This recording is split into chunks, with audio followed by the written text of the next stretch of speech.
बधाई हो, बेटी हुई है। जैसे ही उसने अपनी बेटी को अपनी बाहों में लिया, उसने उसके लिए गहराई से सुरक्षा की भावना को महसूस किया, लेकिन फिर भी निराशा की भावना उसे अंदर से कचोट रही थी। वह हमेशा से एक बेटा चाहता था जो उसकी ही प्रतिमूर्ति हो, एक आदर्श लड़का जिसे वह एक अच्छा युवा और एक जिम्मेदार नागरिक बनाने के लिए उसका पालन करेगा। वह अक्सर एक पिता होने की कल्पना करता था। अपनी उस कल्पना में वह अपने बेटे को खेलते हुए देखता था, उसे पढ़ाता था, और अगर वह अपनी सब्जियां नहीं खाता था तो उसे प्यार से फटकार भी लगाता था। अपनी पत्नी की गर्भावस्था के दौरान वह अक्सर अपनी पत्नी से कहता था, हम अपने बेटे की परवरिश इस तरह करेंगे कि वह रिश्तों को महत्व देगा, वह लोगों की परवाह करेगा। जब हम बूढ़े हो जाएंगे तब भी हमारा बेटा हमारे पास ही रहेगा। इसलिए नहीं कि ऐसा करना उसकी मजबूरी होगी, बल्कि इसलिए कि वह भी ऐसा ही चाहेगा। जैसे ही वह प्रसव कक्ष के बाहर बेसब्री से बाहर आया, उसके पीछे पीछे उनकी डॉक्टर भी मुस्कुराते हुए बाहर आई।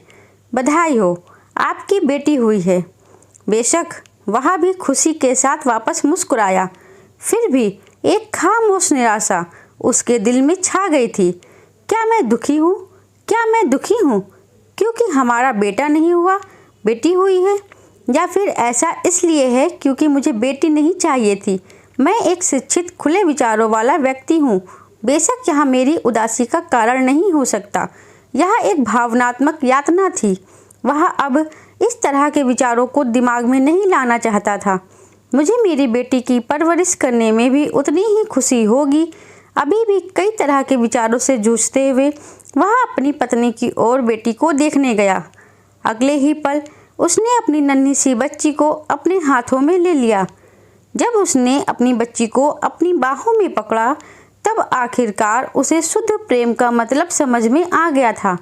जब उसने पहली बार उसे देखा तो उसने उसके लिए गहराई से सुरक्षा की भावना को महसूस किया, लेकिन फिर भी निराशा की भावना उसे अंदर से कचोट रही थी।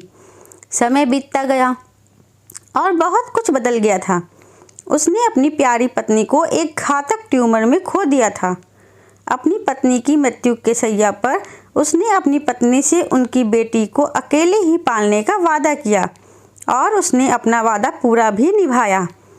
लेकिन अपनी पत्नी को खोने और अकेला अभिभावक होने के 10 साल बाद भी उसकी बेटी के साथ उसके रिश्ते में एक औपचारिकता हमेशा बनी रही। अक्सर यात्रा करते समय और अपने नियमित शाम की सैर करते हुए वह उसके भविष्य और भलाई के बारे में सोचता रहता था। लेकिन आज भी अभी भी वह एक बेटे के लिए तरस रहा था और सोचता था कि यदि उसका बेटा होता तो उनका आपस में कैसा रिश्ता होता। समय बीतता गया और सब कुछ वैसा का वैसा ही था, कुछ भी नहीं बदला था। खैर, एक बात जरूर बदल गई थी। उसकी बेटी की शादी हो गई थी और वह अपने जीवन साथी के साथ चली गई थी, लेकिन उसके लिए जीवन अभी भी वैसा ही था, सिवाय इसके कि वह बहुत उम्र दराज हो गया था और अधिक समय तक सैर करता था। एक रविवार की शाम को जब वह अपनी सैर से वापस आने लगा तो खुद को बहुत अकेला और उदास महसूस कर रहा था। उसके खाली अंधेरे से घिरे घर में वापस जाने से उसे घबराहट हो रही थी। जैसे ही वह अपने घर के मुख्य द्वार के पास से गुजरा, उसने देखा कि उसके घर में रोशनी थी। दरवाज़ा खुला हुआ था और उसकी बेटी और दामाद एक साथ वहाँ खड़े हुए मुस्कुरा रहे थे। पिताजी, हमने सोचा कि अगर हम एक दूसरे के करीब रहेंगे तो यह सही रहेगा। उससे भी बेहतर होगा अगर हम एक दूसरे के पड़ोस में रहें। हमने ऐसे ही एक शांत गली में एक दूसरे से लगे हुए 2 घर देख रखे हैं। जो यहाँ से ज़्यादा दूर भी नहीं है। आपकी लंबी सैर के लिए वहाँ एक सुंदर पार्क भी है। आपकी इस बारे में क्या राय है? यह सुनकर वह इतना भावुक हो गया कि अपनी बेटी से उसके लिए की जाने वाली परवाह के जवाब में वह शब्दों में कुछ बयां नहीं कर सका। उसने बस बदले में स्वीकृति में अपना सर हिलाया और धीरे से मुस्कुरा दिया। महीनों बाद पार्क में घूमते हुए वह अपने जीवन की बीती हुई घटनाओं पर विचार कर रहा था। उसे इस बात का एहसास हुआ कि उसके मन में बेटे की इच्छा और पिता पुत्र के रिश्ते में जो प्यार, देखभाल और सुरक्षा उसने चाही थी, उस बेटे के साथ जो कभी पैदा ही नहीं हुआ था, अब वह उस ख्वाहिश को भूल ही गया था।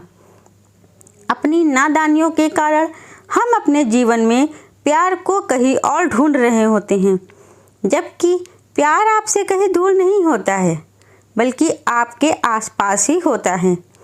इस एहसास से अभिभूत होकर वह मुस्कुराया। सैर खत्म करके वह अपने घर की तरफ चल दिया, जहां उनकी बेटी चाय के गर्म प्याले के साथ उसका इंतजार कर रही थी। उसकी लंबी समय से चली आ रही निराशा अब आनंद में बदल गई थी। दोस्तों, उम्मीद करती हूँ आपको हमारी ये कहानी जरूर पसंद आई होगी। धन्यवाद दोस्तों।